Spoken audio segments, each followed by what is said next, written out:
Hello, my dear students. Have you ever wondered how your heart keeps beating non-stop, pumping blood to every tiny part of your body? Today, we are going to break down the structure of mammalian heart, its chambers, valves, and the amazing way blood circulates inside it. We will make this topic super simple, clear, and exam ready. Ready to dive into the heart of the matter. Let's begin. Introduction. The heart is basically a small, about the size of your closed fist. Average size is 12 centimeter long, 9 centimeter wide, and 6 centimeter thick. Weight, it's about 250 gram in adult females and 300 gram in adult males. It relies on the diaphragm near the middle of the chest cavity, that is thoracic cavity. The heart basically lies in the mediastinum, the area between the lungs, the sternum at the front, and the backbone at the back. About two-thirds of the heart is on the left side of the body's midline. The apex or the pointed tip, this is the apex or pointed tip, is made by left ventricle and rests on the diaphragm. It points forward, downward, and to the left. The base or broad upper end, this is the broad upper end at the back, found mainly by the atria, mostly the left atrium. The anterior surface lies behind the sternum and ribs. The inferior surface sits between the apex and right side and rests mostly on the diaphragm. The right border faces the right lung, running from the lower part to the base. The left border or pulmonary border faces the left lung, running from base to apex. Pericardium.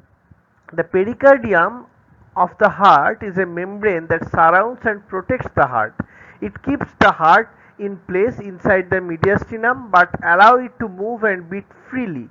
The pericardium has two main parts, the fibrous pericardium, that is the outer layer, and the serous pericardium, which is the inner double layer.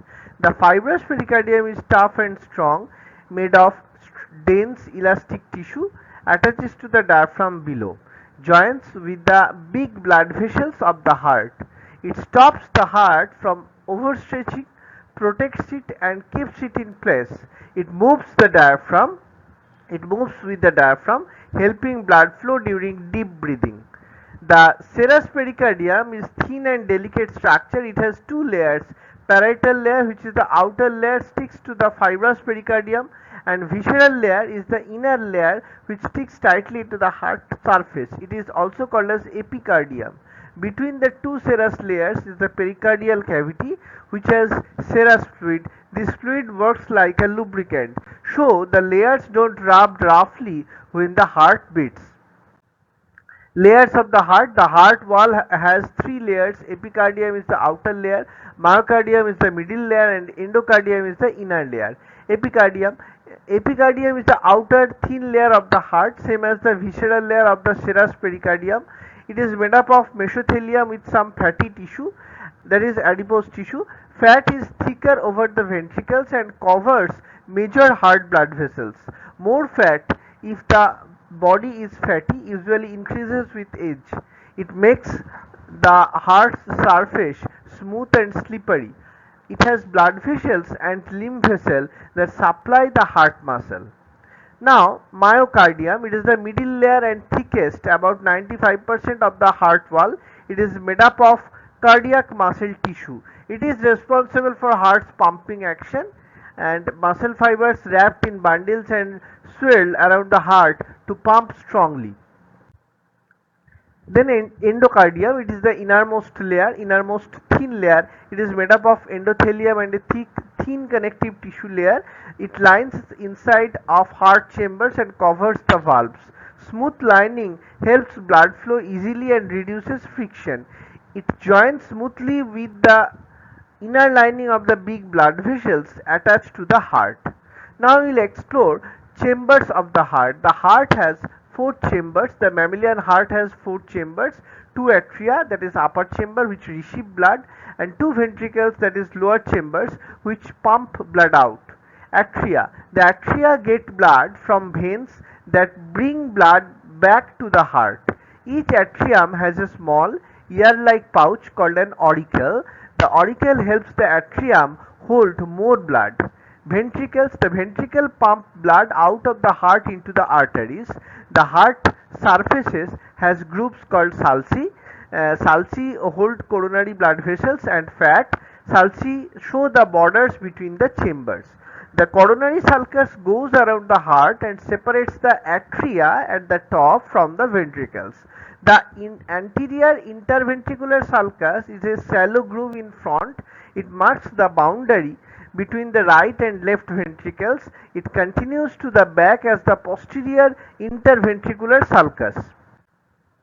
Right atrium. The right atrium makes up the right border of the heart. It receives blood from three veins: superior vena cava, inferior vena cava, and coronary sinus. The wall is about 2 to 3 mm thick. Back wall, which is posterior and is smooth. Front wall, which is anterior, is rough because of pectinate muscles or muscle ridges. These also extend into the auricle. The right atrium is separated from the left atrium by a thin wall called the interatrial septum. This septum has a small hollow called the fossa ovalis, a leftover from a hole, that is foramen ovale, in the fetal heart that closes after birth. Blood flows from the right atrium to the left ventricle through the right atrium to the right ventricle through the tricuspid valve. It has three flaps or cusps. It is also called the right atrioventricular valve. Heart valves are made up of dense tissue covered by endocardium. Right ventricle. The right ventricle is about 4 to 5 mm thick and makes up most of the front or anterior surface of the heart. Inside it has ridges called trabeculae carni. Some of these help carry the heart's electrical signals. The tricuspid valve has flaps or cusps attached to the chordae tendineae. These cords connect to the papillary muscles, which are the concept muscles inside the ventricle. The right ventricle is separated from the left ventricle by a wall called interventricular septum. Blood flows from the right ventricle through the pulmonary valve into the pulmonary trunk. The pulmonary trunk splits into right and left pulmonary arteries, which carry blood to the lungs. Left atrium. The left atrium is about the same thickness as the right atrium. It forms most of the back part of the heart. It receives oxygen-rich blood from the lungs through four pulmonary veins. The inside back wall is smooth. The pectinate muscles are only in the auricle, so the front wall is smooth too. Blood moves from the left atrium to the left ventricle through bicuspid valve, also called the mitral valve. The bicuspid or mitral valve has two flaps or cusps and is called the left atrioventricular valve. Now we will study left ventricle. The left ventricle is the thickest chamber of the heart, about 10 to 15 millimeter thick. It forms the apex or tip of the heart. Inside it has trabeculae carni or muscle ridges and chordae tendineae attached to the papillary muscles, just like the heart ventricle. Blood flows from the left ventricle through the aortic valve into the ascending aorta. Some blood goes into the coronary arteries, which supply the heart wall. The rest goes into the arch of the aorta and descending aorta, which send blood all over the body. In a fetus, a short vessel called the ductus arteriosus connects the pulmonary trunk to the aorta, so less blood goes to the non-working fetal lungs. After birth, this vessel closes and becomes the ligamentum arteriosum, which links the aorta and pulmonary trunk. Myocardial thickness and function. The myocardium or the heart muscle thickness is different in each chamber because each has a different job. The atria have thin walls. They only push blood nearby into the ventricles, so they don't need much force.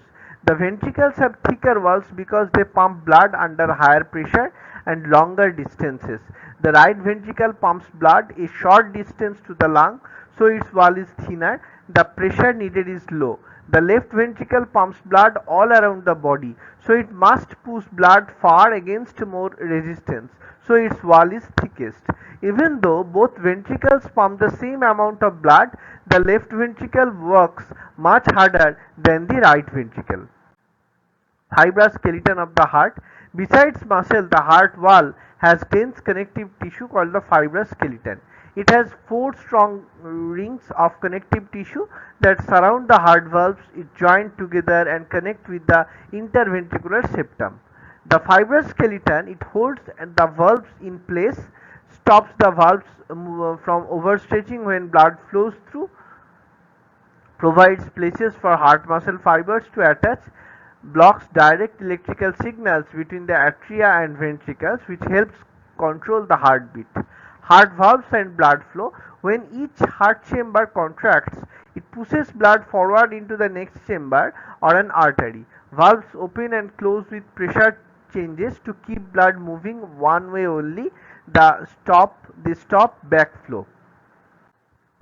Atrioventricular valves or AV valves, tricuspid are right side and bicuspid are mitral. Left side valves are called AV valve. They sit between an atrium and a ventricle.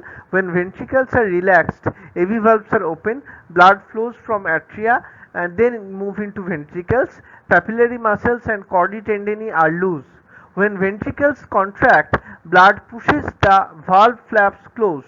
Papillary muscles tighten the chordae tendineae, stopping the flaps from flipping backward. This stops blood from going back into the atria. If AV valves or atrioventricular valves or chordae are damaged, blood may leak backward, that is called regurgitation. Semilunar valves or SL valves. The aortic and pulmonary valves are semilunar valves. They have three half-moon shaped flaps. When ventricles contract, pressure rises. Semilunar valves open, blood goes into the aorta and pulmonary artery. When ventricles relax, blood tries to the flow backward. This backflow fills the valve and pushes them shut, stopping blood from going back into the ventricles.